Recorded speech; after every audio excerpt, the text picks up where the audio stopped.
You are now listening to Sweep the Rack podcast featuring Brooklyn Rob and Big Mike.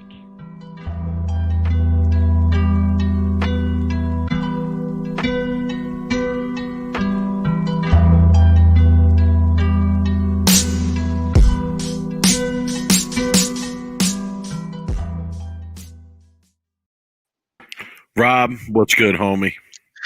Mike, I want to talk a little bit. Happy holidays, everybody. Oh, happy holidays. Sweep the Rack. Got your festive hat on, I see. Of course, it's holiday season. You know, I'm a cheerful guy, Rob. You know, I'm a cheerful guy. It's the holiday season. It's the giving season. You know, I honestly, I'm not even going to get into it, but I've been doing a lot of giving in this holiday season. That's what I like to do. I think that's what it's about. Mike. It's so much better than receiving, honestly, and it's always been that way. And I'm fortunate to be able to be in a position to help others around me, you know, and to enjoy the holidays in that way. And yeah, it's great, man. I feel blessed. I feel fortunate, and you know, I just want to wish everybody happy holidays. I think, Rob, this might be our last show before the new year. We were talking off the air. We might take a 2-week break. I don't know. We might pop back right before the new year. We don't know. We don't know what our plans are, really. We don't know what we got going on over this little break here. So, Mike, I guess it really depends on if there's any like big news that drops that we feel like maybe we have to come on and discuss it. It's been slow, right? It's been a slow month or two with the bowling news. You know, obviously the PBA Players is coming up, and we'll talk a little bit about that tonight. We'll get into that somewhat.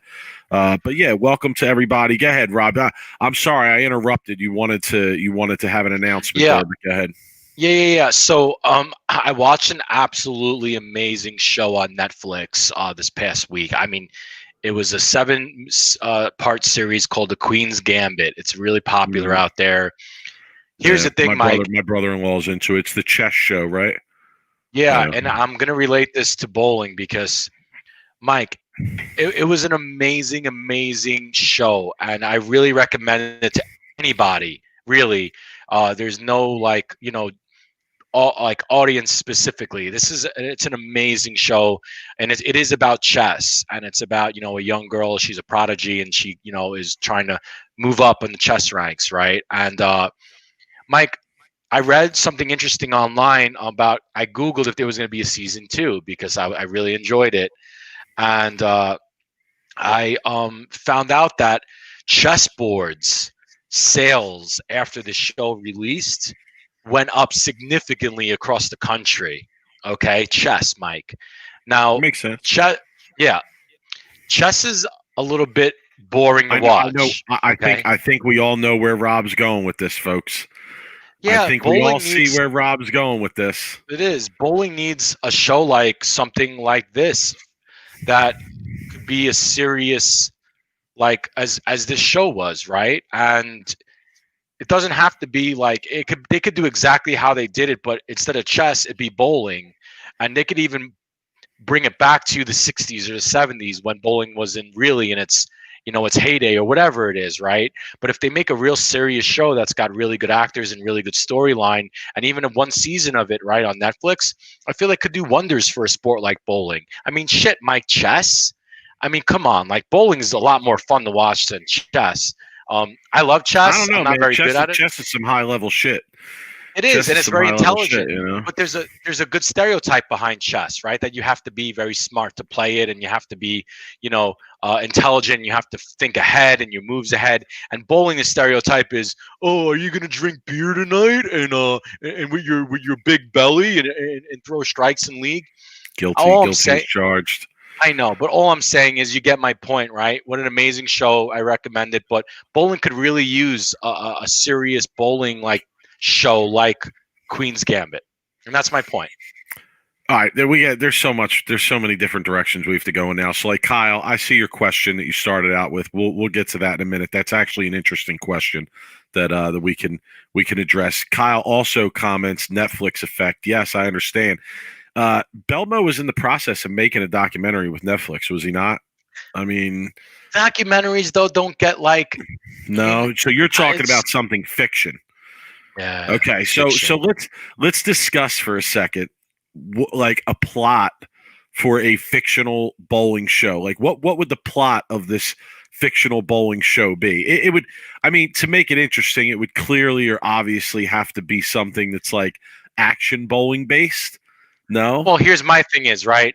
And I actually was thinking about, back in years. Come on. Yes, we need to hear ideas here, Rob. You can't hit us with that and then not give us specifics of like what else we're going to discuss here in terms of easily. It's an easy plot, right? It's about a young kid growing up in the East Coast. Okay, could be Brooklyn. Whatever. And he's growing up as a young. Rob's going to put his own life story out there. That's what he's going to do right now. Yeah. Only this kid ends up, making it, and I end up on a bowling podcast. Right. He, goes around and he bowls action as a young age, hustling, right? Kind of like how they did in Kingpin, but to a serious extent, right? He's going around, he's hustling people, he's getting into trouble, he's, drinking, whatever, he's doing drugs, I don't know, whatever, his friends, his crew, they're all crazy, right? And he's going around and he's trying to make it as a bowler, but he's bowling action and he's bowling big high roller matches. And then eventually, he finds his way maybe to the US Open where he makes a run, right? Our boy Bill did it as an amateur. He made a run at the U.S. Open show, right? When he finished sixth that year in New Jersey. But wouldn't it be cool if you put a fictional story together where you have a young kid who is maybe grew up in, I don't know, whatever it is, a trailer park, right? Like, oh my goodness, a trailer park like Eminem and 8 Mile. I don't know. And he ends up like as this, really, look. Bowling is such a like this to me. This would be the good backstory, like because if you're setting it in current day, you kind of have to explain like how the person's going to be interested in bowling or comes across bowling. So, how about somebody close to them was into bowling and they pass away suddenly and tragically, right? And that's what starts the story. I mean, listen, I'm a writer. I write in my personal time. When I teach writing, etc. So like I like to think about these ideas, but here's what I would start it off with that, and then somebody just kind of suggested that that you take the stories of different bowlers and put them together into one fictional character, and I think that's a really good idea because there's a lot, Rob. If you took all the people's stories, right, all the bowler stories, and you put them into one fictional, Rob, we might have to talk off the air. We might have to write this show, Rob. Dude, we really might have to write. I thought about it already. The guys who wrote Rounders, they were just guys who were like into poker who decided, we got to write a movie about this culture and everything. And it, hey, you never know. Lucas, we should talk to Lucas. Lucas, what's up? Maybe Flow Bowling wants to get back. Maybe they want to do a fictional show. I want a bigger budget than what Flow's going to. Flow's going to give me. We're going big time.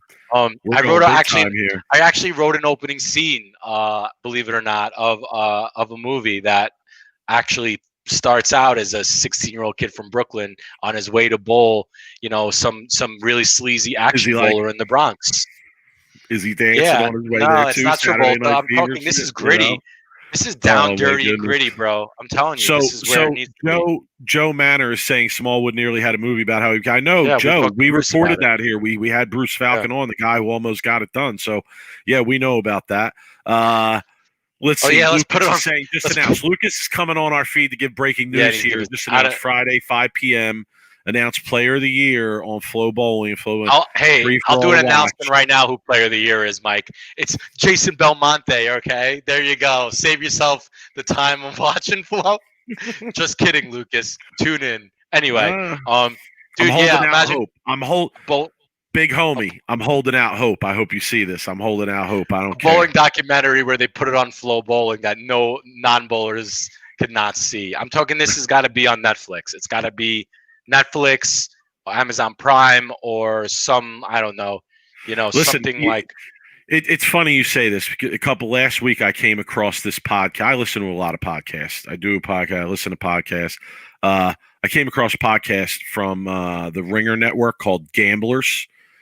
If you're a real bowler, if you're an action bowler, you got to listen to this podcast.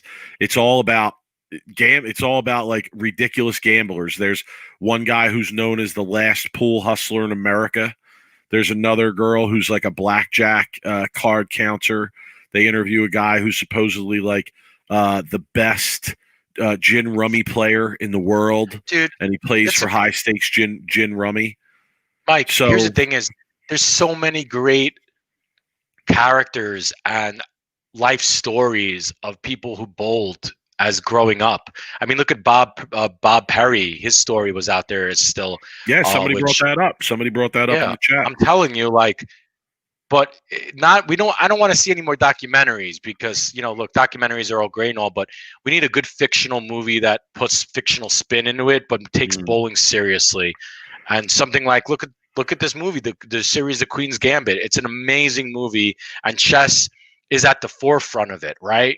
But the story behind her and her life, of what she goes through, is it moves you because, of how hard her life was growing up and what she dealt with. So real life stories, addiction. I'm going to get on it. I'm going to get on it. I also wrote a play in college. I took a class where you had to write a 1-act play, and I wrote the 1-act play and it was set in a bowling alley. I mean, it was more of a comedy. Yeah, it was definitely a comedy, but anyway. Yeah, I've done some writing about that. That's interesting you bring that up, Rob. I'll be honest. I think if there was a fictional show that had bowling as the background, it could be a hit, just like any other fictional. I mean, I think today it's easier to create something like that than it's ever been. So, I mean, the show was amazing. The acting was amazing. The music was great. I mean, if you really like, I'd really like to watch it again, to be honest with you, because it was that good. Anyway, that being said. Yeah, let's not get started, Andrew. Please. Yeah. I'll reserve comment. Dude, I'm glad to see. Do we have a legend in the chat room? I'm in the holiday spirit. All right, come on. You have a legend. Ian Lang. His the league got canceled, so he's able to join us. He said live tonight. The Robert Rose story. Welcome. Yo, it would be like crossing route number 1 with 8 bowling balls. Oof. Yeah, crossing route 1 with 8 bowling balls. Hopping a divider with 8 bowling balls in your arms. That would be. Dave, welcome, Dave. Real Dave. He's real. The real Dave's here. Welcome. So anyway, we have some things to talk about going on this week, Mike. I know there was some practice. I went to practice last weekend for the second weekend in a row. Actually, first weekend, shout to my guy GQ if he's watching the podcast. I had a friend from college who I reunited with after a while, and it turns out he's actually into bowling, and he wanted to get together and practice. So we got together. We did a little session. I got to say, actually, you know what, Rob? I should take a video of him, and we should do a game breakdown on him, whether he likes it or not. It was ugly. I'll say that. When we first started out, it was ugly. So we did about an hour and a half lesson. So he texts me the following Tuesday, right? And I get a text from him. And I know he bowls Lig on Tuesday. I say, hey, text me. Let me know how Lig goes or whatever. Showed him a few things. Doesn't he go front 9 on Tuesday in Lig? Right out of the gate, front 9 after working with. I mean, it's magic touch. So. Yeah, I went to practice. I know bowling centers are shutting down in a lot of places, Rob. We're going to get into that here shortly, right? But they're still open in New Jersey. And, I did go to practice the last couple of weeks. It was good to get out and hit the lanes and throw the ball. Surprisingly, I feel like I threw it pretty good. And, I feel like things are probably closer to shutting back down for a while than they are to staying open. But yeah, with the vaccine kind of being released this week, I think the light is at the end of the tunnel here, Rob. Yeah, I feel like we still have a few more months during the winter seasons to get through. I do want to backtrack here on a comment that was made in the chat by Danny Jackson. I'm no Rick LaRue since I went to college. He managed a local bowling center in Saginaw next to where we went to school, and I know he's I know he's pretty sick. So if you have a chance, if you know Rick, if you don't know Rick, great guy. I mean, great guy, Rick. Known him forever. He let me practice and start us for free, and helped out our SVSU bowling program whenever he could. Really. So hopefully his prayers and thoughts are with him, and hopefully he can recovery Danny, goes. Danny, can you post that in the chat, perhaps? Can you is there a way we can get the information posted in the chat because I'd like to do whatever I could to help him, because I remember he used to help me as a college kid with no money, trying to get a couple games practice, and he would always be the first to lend a helping hand. So great guy. If anybody knows Rick personally, he's can't say enough good things about him, Mike. Anyway, good to see you practicing, Mike. Hopefully things are out of the woodwork. I saw on that topic, the High Roller canceled their military tournament, and I'd expect the TAT to do the same. But got an email from the TAT a couple days ago saying that they're staying with the restrictions. They are still running the tournament. They're going to like 96 people max in the squads. It's at the South Point Stadium. There's going to be, social distancing and doing all of that. And honestly, Mike, it makes me really not want to bowl it, especially, with COVID still running rampant. I know a lot more people that have it now than they did months ago. So it makes me want to just skip it. And honestly, just to me, it's like, what's one more couple months to skip one more tournament and then wait till July to bowl it? I'm not even close to ready to bowl right now. So, better be safe than sorry right now. I don't really feel like getting it right now, especially with the ICUs and everything being so busy. So we'll see what happens, but I'd imagine if the COVID cases are still on the rise, right, as of next month at this time, because you think the vaccination is not going to be out to the public for another few months. Right. The way the distribution, and hey, I know something about supply chain and logistics of that is a nightmare to get it to everybody, to distribute it to everybody.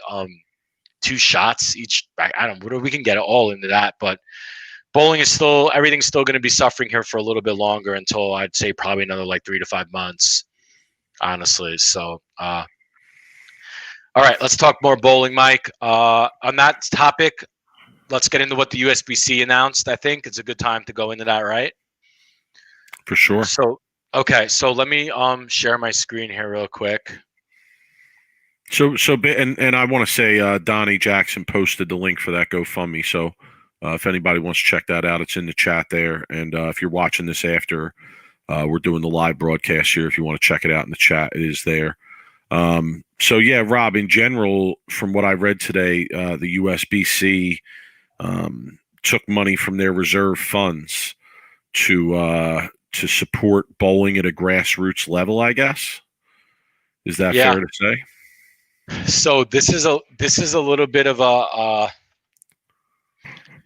interesting topic to talk about, because we're going down a lot of different roads here, Rob. Okay, so if anybody didn't know the story, what the USBC did, they're announcing a $3.5 million aid program to help support grassroots bowling, obviously in response to COVID, right, and the shutdowns.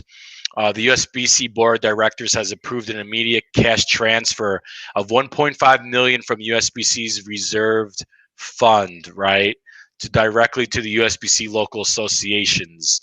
An additional $200,000 will be available for USBC state associations in the form of added prize money to their 2021 championship tournaments. So here's the scary part, right? USBC is forecasting a 40% decline, Mike, in league membership due to COVID-19. So Chad Murphy reported. Situation is obviously devastating financially for many local bowling operators, right? So USBC has a cash fund, right?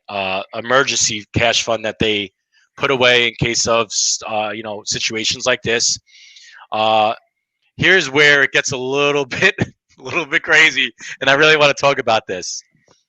So the USBC is not placing any restrictions on how these funds are used in support of bowling. That's President Melissa McDaniel. We know the needs of the ground locally are different everywhere, and we'll trust our local associations to collaborate with their bowlers and proprietors to put the funds to good use for the sport. Mike, Is this a good idea? I mean, listen. Here's what I'll say. I'll start with this. To me, and this is just my opinion, right? It seems like a lot of the local USBC associations and the people that are heavily involved with them or running them, so to speak, are really not people that are highly involved in the like competitive aspect of bowling. I'm gonna say it. Mike, I'm trying to be nice. Old. Mike, they're old as fuck. Okay. The local associations are old as fuck. Okay, I'm gonna go ahead and say it. And like honestly, I'm not so sure that they know, bowling in a really deep way that would allow them to kind of think outside the box of how they're gonna use this money and put it to use to do some good. But like I saw also, Rob, that it basically boils down to like $1 per member for a local association, right? So we're really not talking like a ton. I mean, you could be talking some serious money in a place like, say, a larger city, Midwest, maybe like a Texas area, where like a Dallas area where there might be some large USBC organizations, right? But for the most part, I think we're probably talking about smaller amounts of money. And number one, I don't unless local organizations get together and decide to do something that supports it in whole. I'm not so sure of how this is going to trickle down. Now, one thought I had was this, Rob, and Lucas is kind of just said it. I know yeah, Lucas is stealing my thunder here. Thanks, yeah. Lucas. But he's not promoting flow bowling. Sometimes I think Lucas has my office tapped. I do. Sometimes I think he has my office tapped for information. It's kind of weird. So one point that I wanted to make was, to me, it's really the bowling centers that need support. And Rob, I know that there's not a direct connection, so to speak, between bowling centers and the USBC, other than maybe like certification processes or something like that. But it's really the bowling centers that need the support. You're going to give this money to the local organizations. I don't know. It's just hard for me to see how that's going to trickle down to the independently owned bowling center. And I'm going to be clear about this: the independently owned bowling centers that really need the help to survive, right? The corporate bowling centers, I think that most of them should be able to survive on their own through this without much outside support. But let's be clear: the locally owned places. The independently owned places, they're probably hurting through this, and especially with league numbers being down, like this article talks about. But I don't know, man. You said it more succinctly than I did, but yeah, I don't really see how the local associations are going to do something that's going to have that great of an impact. I mean, you can raise prize fund, I guess, in the county tournaments and local association tournaments. There was also a piece here, Rob, that the USBC is going to be. Yeah, well, it tries to get bowlers out, but the prize funds in those events are so minuscule anyway. In my experiences around here in Jersey, and I think we get decent turnouts at those events. The prize funds tend to be so minuscule. I don't even think that a small bump would even matter all that much. People need support right now. But you're right, though. The bowling centers do need support more. The bowlers themselves, right? They're hurting as well, and for them to have to go bowl tournament now to get back some of that money doesn't make any sense to me, I guess. All I know is Old Man River, next local association tournament, my man Old Man River is gonna be pulling up. And he's going to be driving some kind of Bentley or Ferrari, pulling up, walling the lanes up, giving all kinds of handicap, and then leaving in his Ferrari. But I mean, look, if it's 40% decline for league bowlers, that is a big issue, major issue. And we knew that there was going to be repercussions. We knew there was going to be repercussions to COVID when it comes to bowling. Bowling centers closing down, leagues declining, right? So this money is going to the local associations, and they don't have any like restrictions on where to use it or how to use it.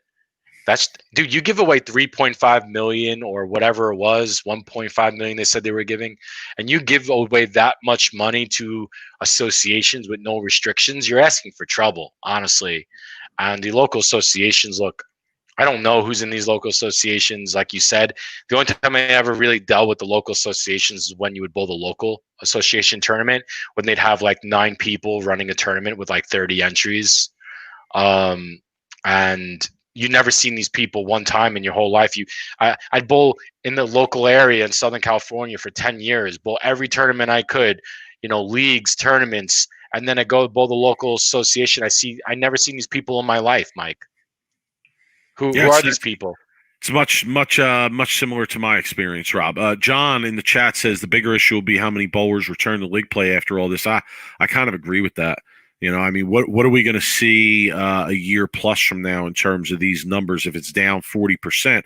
I mean, you would think we'd get some of that back, but how much of that back are we going to get? I doubt you're going to get the whole 40% back, right? Wow. So there's going to be some people who don't miss it very much, or their budget works better without bowling, or they realize, hey, I don't really need to do this anymore. I'm sure that's going to occur. So it'll be interesting to see. Dave, I agree. You know what? That's actually a decent idea. Like run free youth clinics, right? You do the lineage at the bowling centers that need the support in that area, and do like free youth clinics or something. Spend the money on lineage and free clinics. So that would be a decent idea. Yeah, I mean, they got to start building up the youth programs in order to support the leagues and to get the leagues back. I think a lot of people are used to being home now, and I don't know. I feel like eventually it'll get back, but it's going to be years. And can the bowling alleys survive those years before they get back? And look, league membership wasn't exactly at an all-time high before COVID either, right? Right. Like, so. Yeah, that's why I'm saying, Rob. Like, I think John Stevenson's comment there is a very poignant comment, because a lot of people, it seemed like, were on the verge of giving up league bowling anyway, or looking for a reason to give it up. So if they really had this reason to give it up and we're out, and now they're not going to come back, that could be a serious problem. But all right, well, okay, we'll see, Rob. Real quick though, Mike, I got a question. I think this is interesting to talk for a few more minutes. If you were a local association and you all of a sudden got, I don't know, $50,000, right? And you were the president of your local association, Mike, how would you spend that money? It's not going to be anywhere near that, though. I think they actually said in the press release that the biggest amount was like 43,000. Okay, so let's just say you're the biggest, right? 43,000. Okay. Let's just say that's you. You're the president of the local association, right? Right.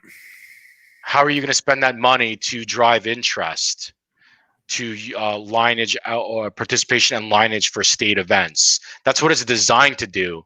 But there's no restrictions saying that they have to spend the money that way, right? How would you spend the money? I mean, besides taking yourself out for a steak dinner, if you're the president of the association, like, how do you drive interest in that area? I think Dave has a good point. Maybe you take the money and you hire, people like a Belmonte, I'm just giving that as an example, to come to your bowling center and run a clinic, right? You give him maybe a couple $1,000 and you pay for his travel to come give clinics to youth bowlers, instead of just running a local tournament and just saying, oh, guaranteed $1,000 for first place, or I don't know. I feel like there has to be a better creative way to use that money than just running a tournament, and bringing people back into the bowling center, right? I don't know. Just throwing it out there. Like, how do you spend the money? That's an interesting that's a tough question. I think you sit down with, other stakeholders in the area, and get ideas about what would be, effective ways to spend that kind of money. Right? John, what you do is you bring people. You bring people out. Maybe you run a tailgate, I don't know, outside the bowling center, and you run 50-50 raffles, right? And you get some money to get people there, give free food. I don't know, a DJ. I don't know, whatever the hell you can do to get people. watch bowling, watch football, and then you run 50-50s and you try to run fundraisers, so maybe you could help open the bowling center or do what you need to try to keep the bowling center open if it hasn't closed yet. I feel like that's what the money would be better off given, right, to bowling centers to do stuff like that, right, Mike? Is that kind of what you were kind of talking about instead of giving it to an association or run a local tournament, right? Like, yeah, or I mean, really, I think what I was saying is that since there's no connection between the USBC and the bowling centers directly, like, I think it kind of behooves the local associations to work with the bowling centers in their areas, especially the independently owned ones, and figure out what the best way is to use the money to support them. Like, here's one idea that pops in my head, Rob. I don't know, this could be totally crazy and off the wall, but what if you use that money to like buy, purchase, like make up free game tickets, okay? And you print out the names of the bowling centers that are participating where people can go and redeem the free game. And you give out a bunch of free games in the county or in the area where that association is. And you try and drive people into the building with free games, right? Knowing that they're probably going to bowl more than just the free games. They're probably going to order some food and drink, and maybe they have a good experience and have a great time and decide to come back and do it again. I mean, that's a simple idea, but I think it's an idea that can drive people love free shit, right? Always. So, I think it can drive people into a bowling center. You take, say an association gets $1,000, you can buy it, you work out a deal with the bowling centers that want to be involved where it's $1 a game. You print out 1,000 free game tickets. You go to local places, you hand them out. You give people, here's free. How many people you got in your family? 3. Okay, here's 3 free games. Here's 5 free games. And then you're driving business into the bowling centers. They're gonna get, like I said, other business from different things. But I don't agree with that, Charlie. There's got to be bowlers for you to educate. This has to be about money, Charlie. This has to be about people driving the economics back to bowling, right? Getting people. You have to have the bowlers going to educate, through the doors, Charlie. Yeah, maybe put it towards back to the league, right? You want to drive your league bowling up. Like maybe you'd use that money and you do something for your league bowlers that come back and bowl league. Yeah, maybe you run something like, I like the idea, like you said, of maybe like some sort of major prize raffle at the end of the league season. If you join a league in this county, you're available for this raffle for whatever it might be. I don't know, right? Depending on how much money they have. John, I know, John, all we have is good ideas around here. So please, I understand. Dave says, doesn't mean they will show up. I have 1 million free coupons in the garbage for youth leagues. Yeah, I get you, Dave. And honestly, can I say something? When I say about that free game idea, I'm not talking about for the bowlers. I'm really not. Like, I'm talking about I think what Rob is suggesting towards the league bowling, something like that, is more towards the bowlers that you guys are referring to. I'm talking about the average Joe. We want to drive the average Joe back to the bowling center, show them, hey, you can come here and have a good, experience after COVID's over, right? Or towards the end of all this, drive people back to the bowling centers, get them spending money there, show them that they can have a good time there. But I will say it's tough, it's tough to compete with the corporate owned bowling centers. They're really nice. Sure. Mom and pop bowling centers are, I hate to say it, but they're in trouble. Yeah. All right, Mike. I feel like we kind of hit the nail on the head on that topic. What do you want to go into? You ready? I want to talk about tournament shenanigans.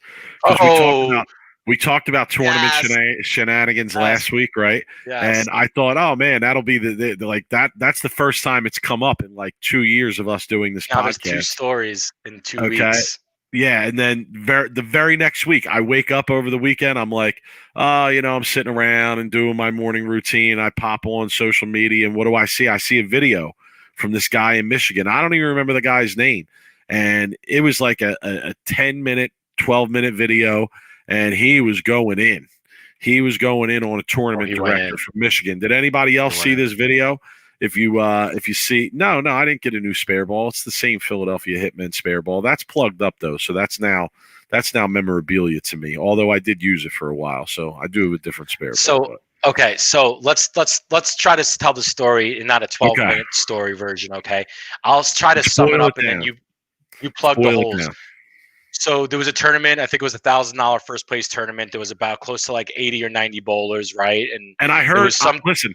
I got out of the video. I got out of the video that I think, Rob, that this was sort of like a protest type tournament, fundraiser. Too, like a fundraiser for the bowling center, right? Because Michigan was having a shutdown, and people were kind of saying, "No, we're going to show up and bowl this tournament, support the bowling center, etc." Right. Joe Manor saying there's multiple videos. Okay, all right. Joe's probably there. Joe, man, good. Joe is a bowler out of Michigan, man. Great bowler, lefty. Okay. Used to beat me up at Monitor. Used to beat him up too a little bit too. So. If we get anything wrong, let us know. We're known to do that from time to time around here. Yeah. So Royal Scott's a really big center in Lansing, right? Really famous bowling center in Lansing. Big place, has a lot of big tournaments. Anyway, so it's about 97 bowlers, right? You see this, Rob? Okay, well, there you go. That's what happens when you protest in the country. They squash you like a little bug, right? They squash you like a little bug, right, Mike? If That's you try wild. To protest. Anyway, so let's get back to the tournament, right? So 97 bowlers, right? Now I'm laughing because this tournament should have never allowed what happened from the get-go, right? So the tournament director, okay, bowls this tournament, okay? Now I'm laughing because not only did he bowl the tournament, but he went in brackets, right? So not only do you run the tournament, 97 bowlers, right, which is a lot of brackets if you really think about it, right? And a lot of bowlers. A lot of bowlers, and he's bowling in his own tournament and goes in brackets that I'm pretty sure he was running himself, okay? Now, how this was allowed in the first place was beyond me. And I feel like the reason... I'd be out. No, I feel like the reason... I know, absolutely. And I feel like the reason why... All you got to tell me is the tournament director's bowling, and I'm out. Yeah. That's it. I mean, someone's got to say something, right? So anyway, they let this guy bowl. Nobody says anything, okay? Come to find out, he wrote on his score or something that word got out that he 790 799. Yeah, 799. But the people bowling around him were like, well, he shot 180 something the last game, so he couldn't have shot 799. Right? So then they go up to the desk, and again, we're just pulling the info from the video, right? They go up to the desk and they print out the scores, and they see that he didn't shoot anywhere near 799. He shot like 630. Okay? Oh, 180 the last game. Yeah. Oh, wait, no. He only changed the last game in his scores when it came to the brackets and the qualifying standings, right? I mean, Rob, you can't make this shit up. Like, no, who's even standing for this? Like, what is going on in Michigan that people stand for this? You want to kidnap the governor because they're closing things down, but you'll let a tournament director run a tournament this way? Come on, dude, folks. People don't want it. Yo, people in Michigan, look, I lived in both places. I lived in New York City. I lived in Michigan. I lived all over the place. But people in Michigan mostly aren't big in confrontation, okay? Like, they don't want to, not like New York. That shit would never happen in a tournament. Oh, my God. Right? If this guy tried to pull this in the Northeast anywhere, he'd be lucky to leave the bowling alley in one piece, honestly. So not only does he only change the last score, right, which still fucks up all the brackets from the first two games, right?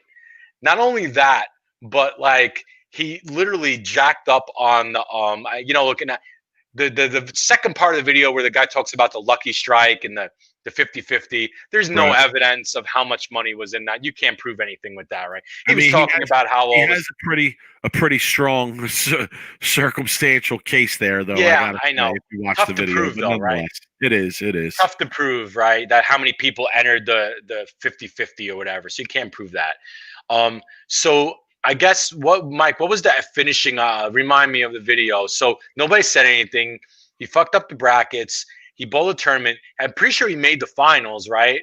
Or did he disqualify himself? Or how is it? Did he ban himself from his own tournament? I'm not sure. I don't know how the actual standings of the tournament ended.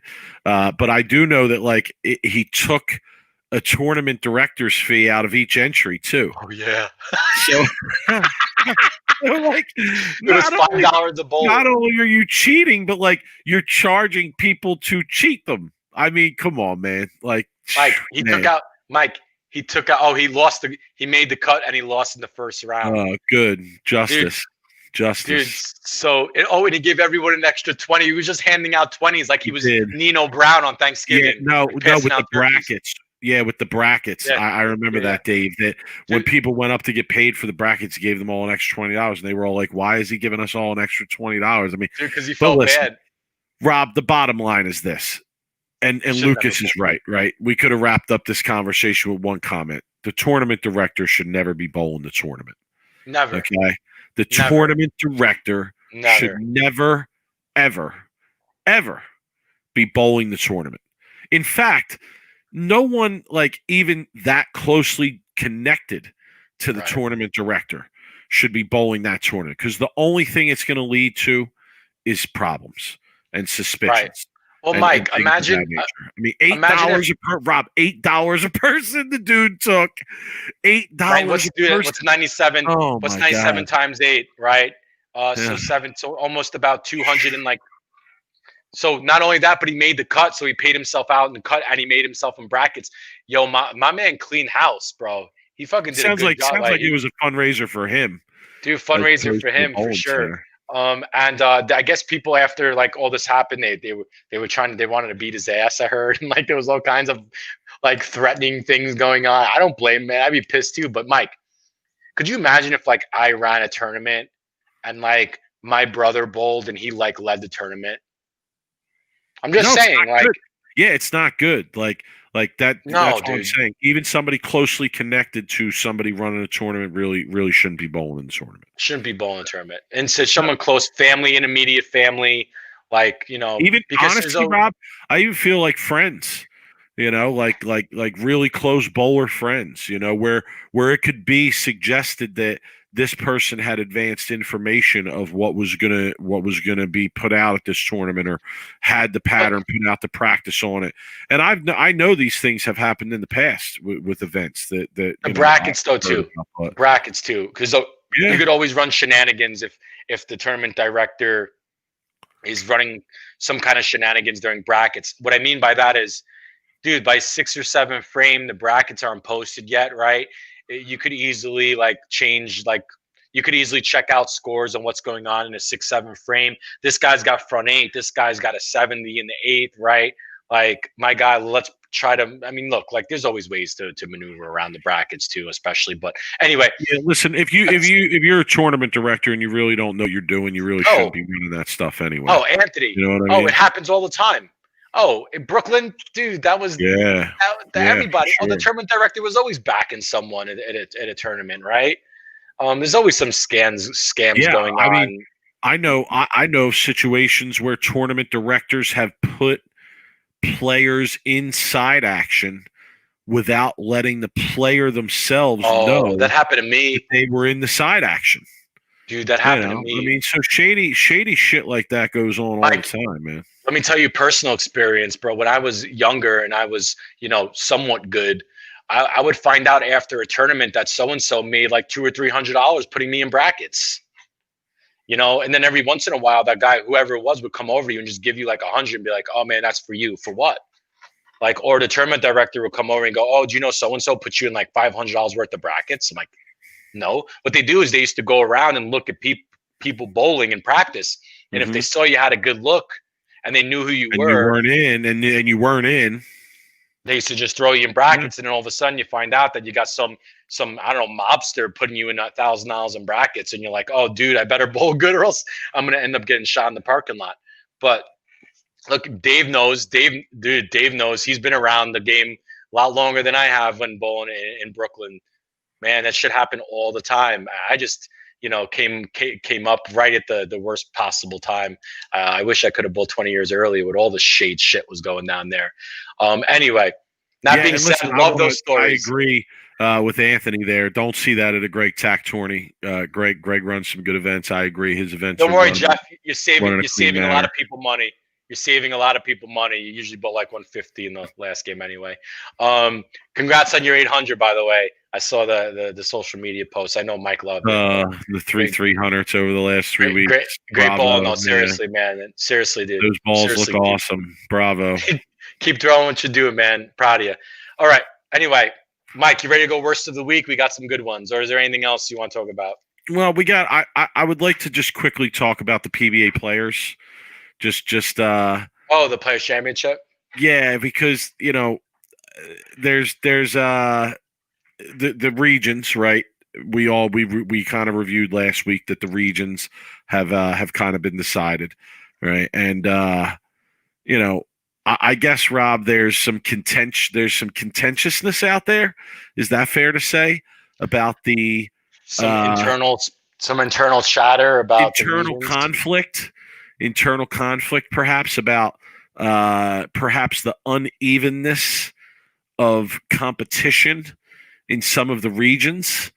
And I don't know. I'm not going to talk a lot about it tonight. I'm just going to say it's something to keep an eye on. We got to wait until they're actually released, Rob. Right? We'll when we come back from the new year, I'm sure we'll do a breakdown of all the regions and give our favorites and who we think we might see. Right? But that's for Joe. See that, Joe? Kiss my ass, bro. Okay, but yeah, I just wanted to mention that. I know it's something that came up on the Beef and Barnesy show the other day. So that's definitely something to keep an eye on going forward. Rob, I also want to give a shout to Ildemaro Ruiz from Venezuela. He won his first PBA event over the weekend. It was a regional in Texas. It was worth $5,000. It was a pretty big event. It was a high scoring event. The scores were ridiculous. At one point, I believe he was averaging like over 250. And AJ Chapman finished second, Jacob Butcher third, Sean Lavery Spar fourth, Chris Barnes fifth, Maldonado sixth.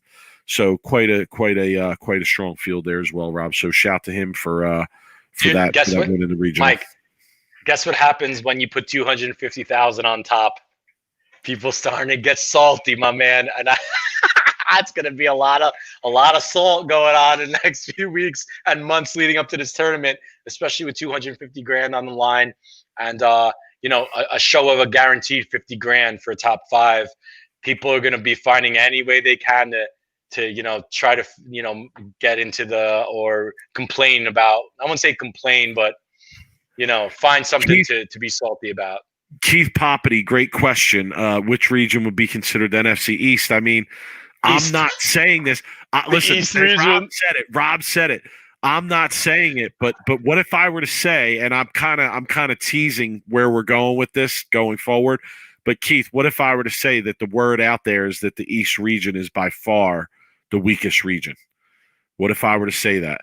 Now, Robert, the South region, you have all the European players going there. Yeah. Okay.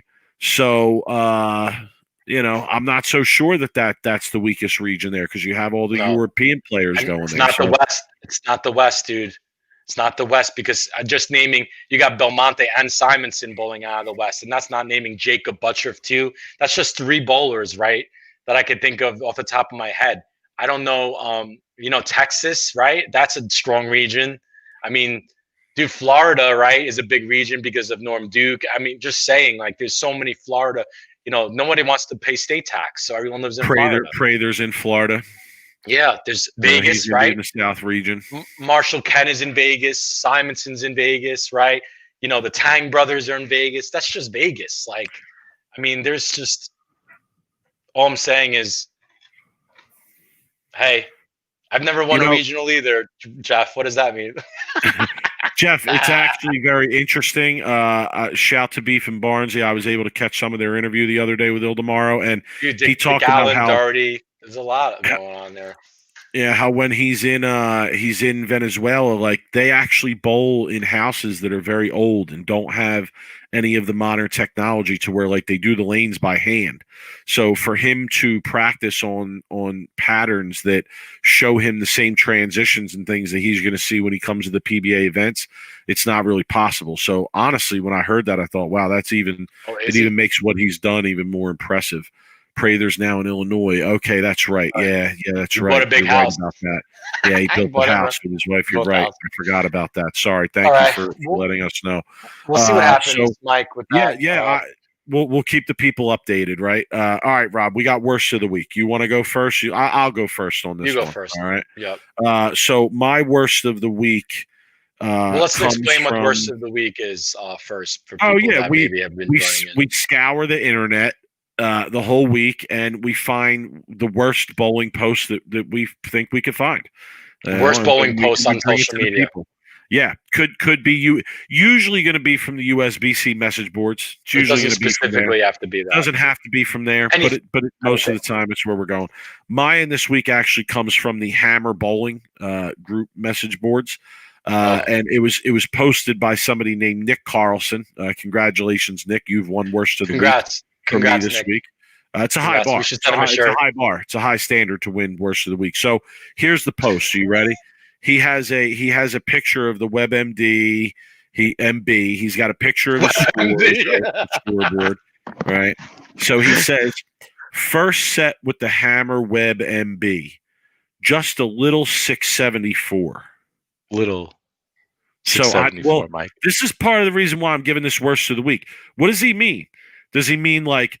Is he saying that sarcastically, like just a little 674? Like 674 is a big number? Is he really being honest and saying, yeah, I shot a little 674? Like it really wasn't that big of a score. It was just a little 674. It's a lot of wood left out there, right? So that was my first issue, right? But I continue here. He said his next statement is, ball is just good. Okay, ball is just, so he endorses the ball in 674, the little 674. And this is the most confusing part to me. This really threw me for a loop here. He says, had a ton of plastic on the pair tonight.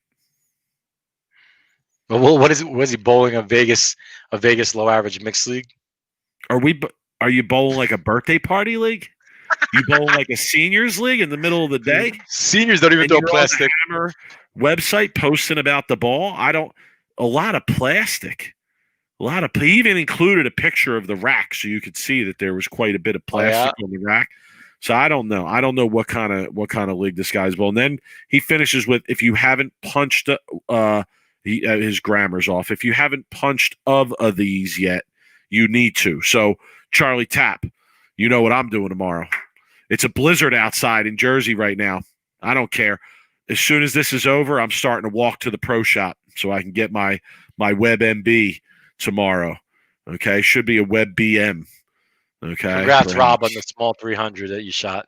Okay, just a little bit. My brother Jeff shot a small 820, 829. Little 829. Oh, see, now we got a legend in the chat room. Oh, now we got my man Bo. Cheers. Cheers to Bo, man. I love Bo, dude. Always pick it on the seniors. Get a free cup of coffee. Every week when you bowl league. Come on and chop it up. We gotta get Bo on. Sweep the rack at Gmail. Sweep the rack at Gmail. Bo, hit us up. We'd love to have you on and hear some stories, man. Yeah, no question. Bo's got some stories. So my worst of the week is by congrats to my man Joseph Savoda, who posted on December 13th in the USBC message boards. Okay, does anyone else have any other unique ways to show their honor scores? I currently have 5 300s and 2 800s. They're probably little though, 5 800s and little 300s. I decided to get the dates and when I bowled on the day tattooed on my right arm. If I ever get too many, but it won't happen, don't sell yourself short, Joe. I think you could do it. I won't stop until my upper arm is covered. I would love to see what you guys decided on. Thanks. Well, Joe clearly doesn't understand the current scoring pace of league bowling.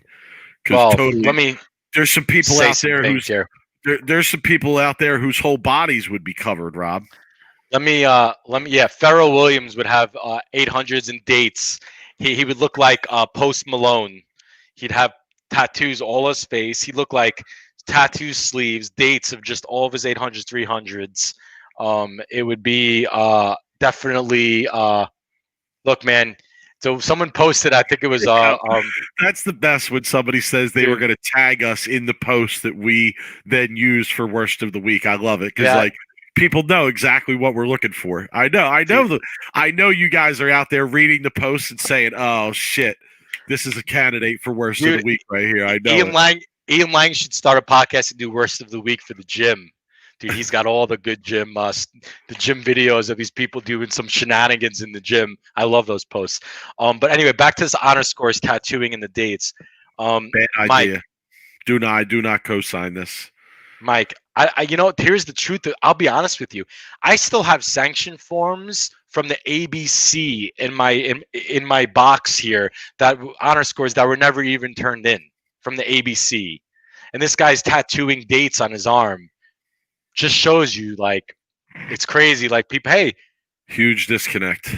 Mike, you could have 2 tattoos of dates of when your daughters were born and their names, and on the other arm you could have a tattoo of like your 1 or 2 honor scores that you have, so a couple more than that, but that's all right. Now I wonder, like is it more worthy if you bowl an honor score on something tough? Is it more worthy of a tattoo? Ooh, you get like shadowing around it, in case, or like maybe you could tattoo the name of the lane pattern that you bowled it on too, next to the date. See, but Robert Hamilton, here's the problem, right? Here's the problem.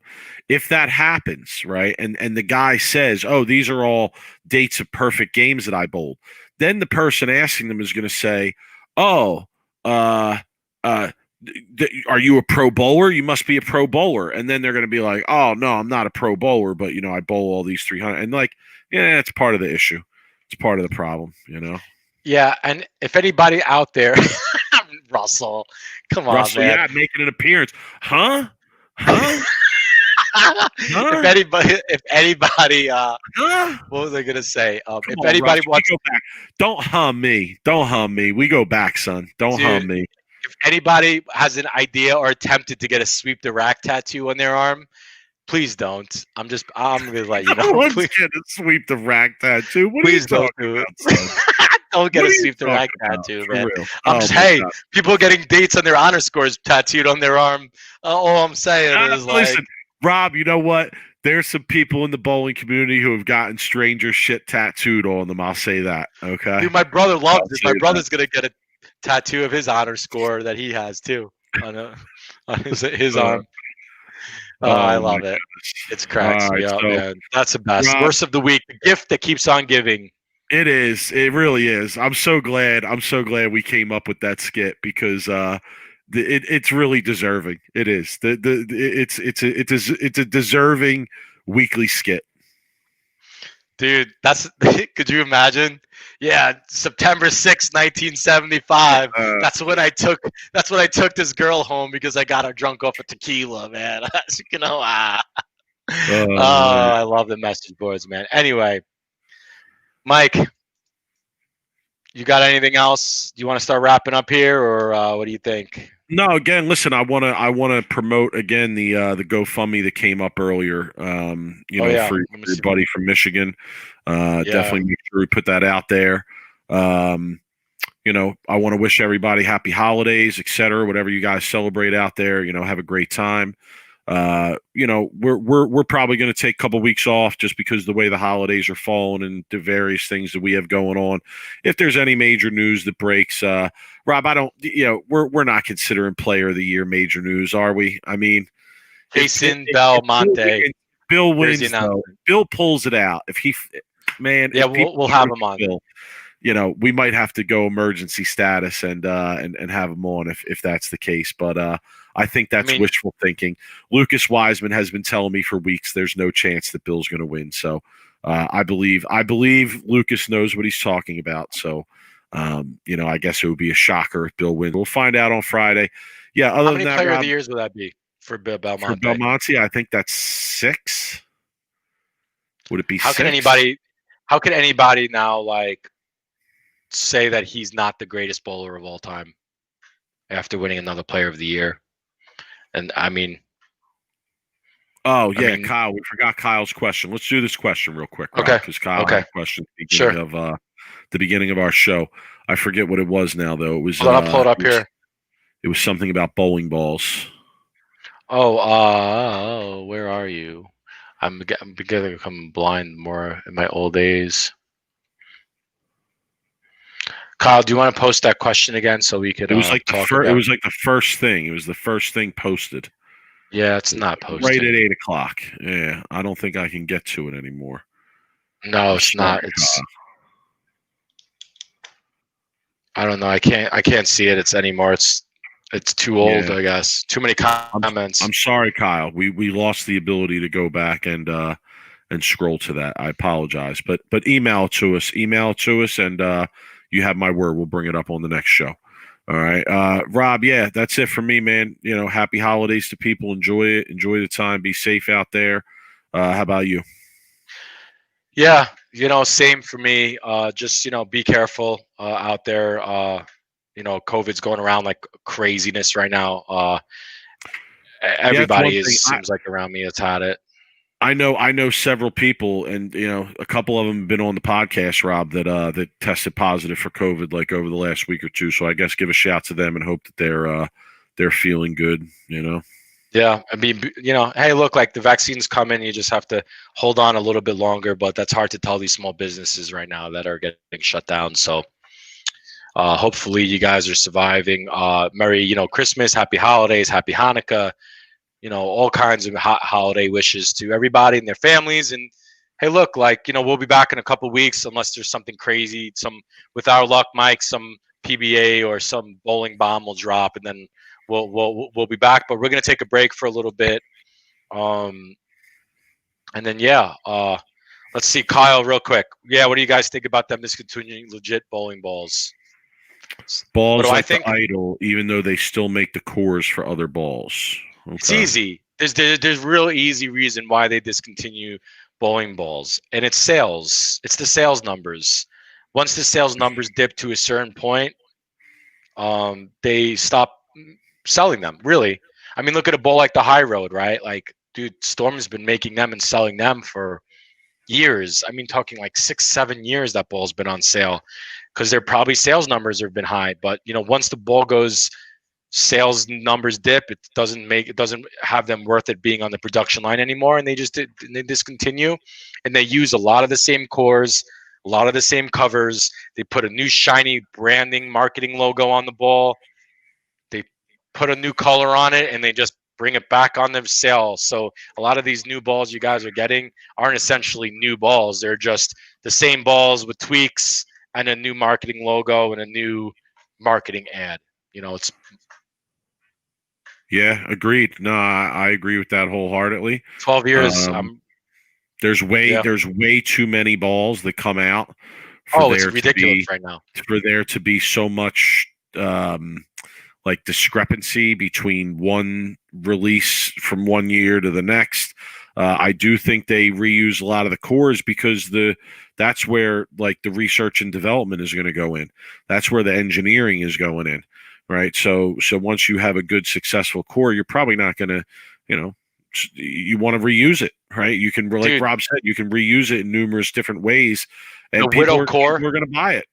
People are going to buy them. It's amazing. It's amazing to me that it's cost effective for them to produce as many balls as they do. But good question though, Kyle. We appreciate it. We appreciate it. I'm sorry that it took us that long to get to it.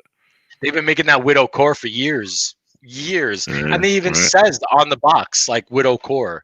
So like someone like Bill, slap an MB on there. Slap an MB on there. Slap it at MB.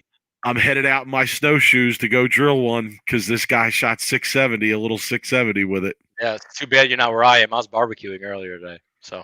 Oh man! Anyway. Listen, I'm excited. I got a new snowblower. I've only used it once in the 2 years that I've had it, and I'm hype. I'm gonna get to use the shit out of that thing tomorrow. So I got it all tuned up. A shout to my buddy Stumpo, who's in the chat once in a while. I had him come up, tune it up for me. I started it up today. Got it running. It's good to go. We're in business tomorrow. I'm ready to rock. So I'm looking forward to it. But all right, everybody, have fun blowing your snow. I will have a good one, folks. Happy holidays. We'll see everybody. All right, guys. We'll haze up. Everyone, you guys, peace.